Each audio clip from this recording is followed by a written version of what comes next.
Hello everyone.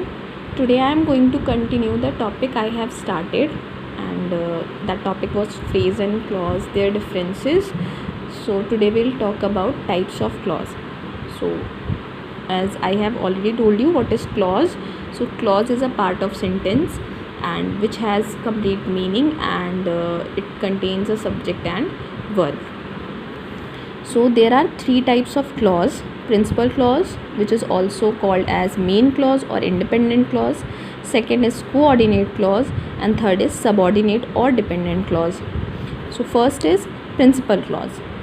An independent clause contains a subject and predicate and makes sense by itself.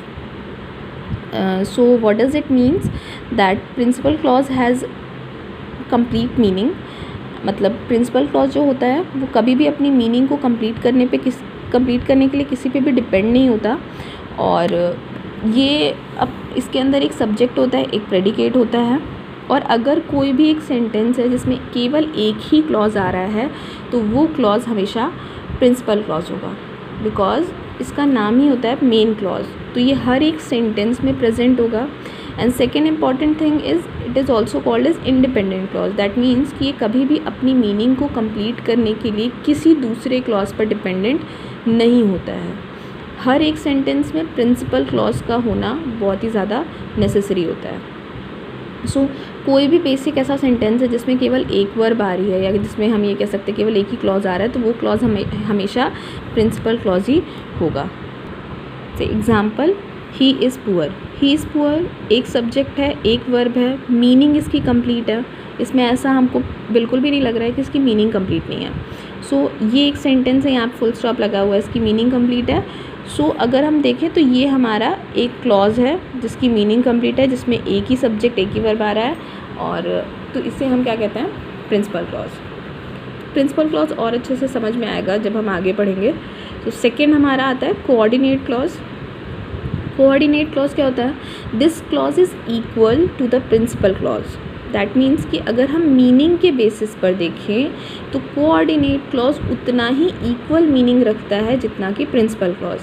मतलब कि जितनी complete meaning principal clause की होती है उतनी ही कंप्लीट मीनिंग कोऑर्डिनेट क्लॉज की भी होती है.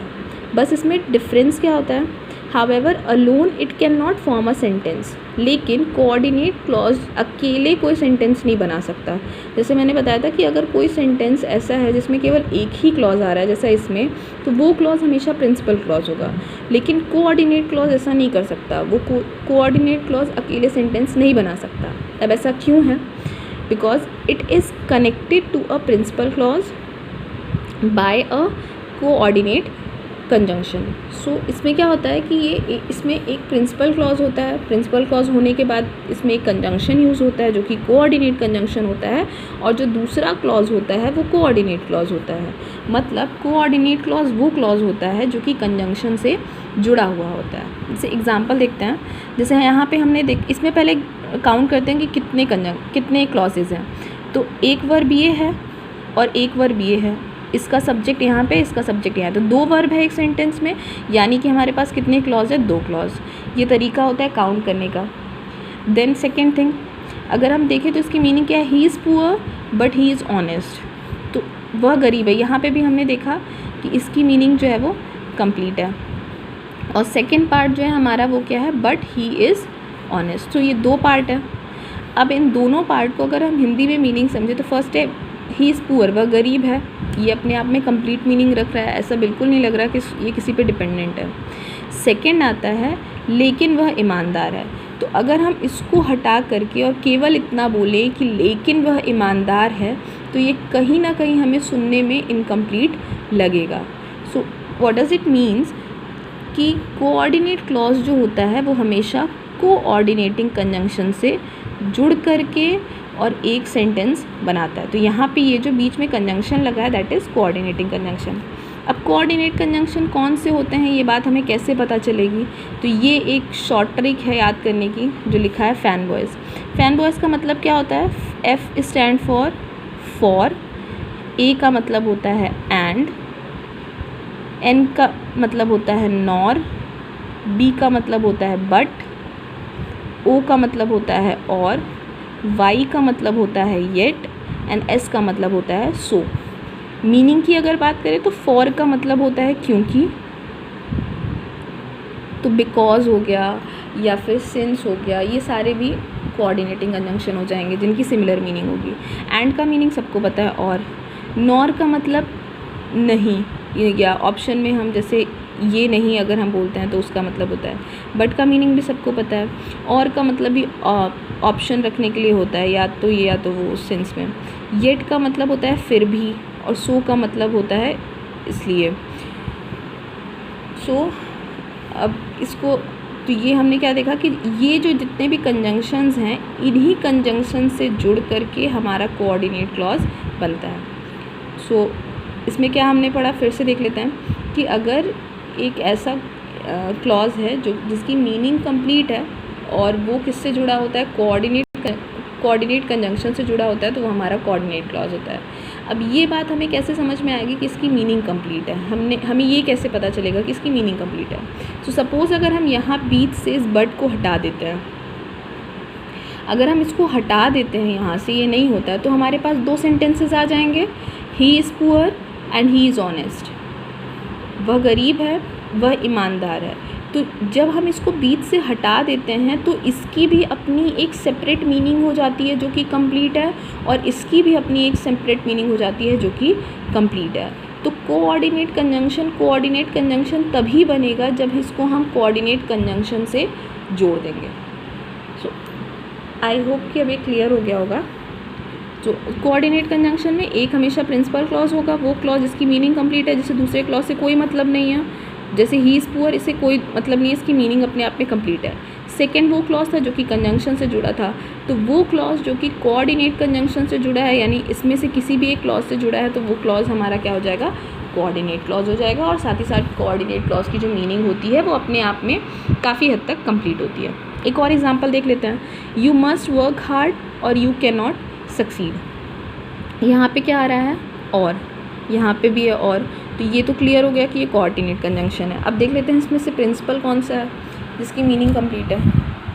सो इसमें क्या है, यू मस्ट वर्क हार्ड, यानी कि तुम्हें ज़रूर मेहनत करनी चाहिए। इसमें ऐसा बिल्कुल भी नहीं लग रहा है कि इसे कंप्लीट होने के लिए किसी और की ज़रूरत है। दूसरा है यू कैन नॉट सक्सीड, और तुम सफल नहीं हो सकते। तो अगर हम पूरा पढ़ेंगे तो इसका मीनिंग क्या है कि तुम्हें मेहनत करनी चाहिए, नहीं तो या फिर तुम सक्सीड नहीं होगे। तो मतलब या तो तुम मेहनत करो या फिर तुम सफल नहीं होगे, तुम सफल नहीं हो सकते। तो यहाँ पे ये भी जो है इसकी अपने आप में है तो कंप्लीट मीनिंग, लेकिन ये किससे जुड़ गया है, कोऑर्डिनेट कंजंक्शन से जुड़ गया है। तो क्योंकि ये कोऑर्डिनेट कंजंक्शन से जुड़ गया है, इसीलिए ये क्या बन जाता है, हमारा कोऑर्डिनेट क्लॉज। देन थर्ड आता है हमारा सबऑर्डिनेट क्लॉज। सबऑर्डिनेट का एक और नाम होता है विच इज़ डिपेंडेंट क्लॉज। सो यानी कि ये डिपेंड करता है।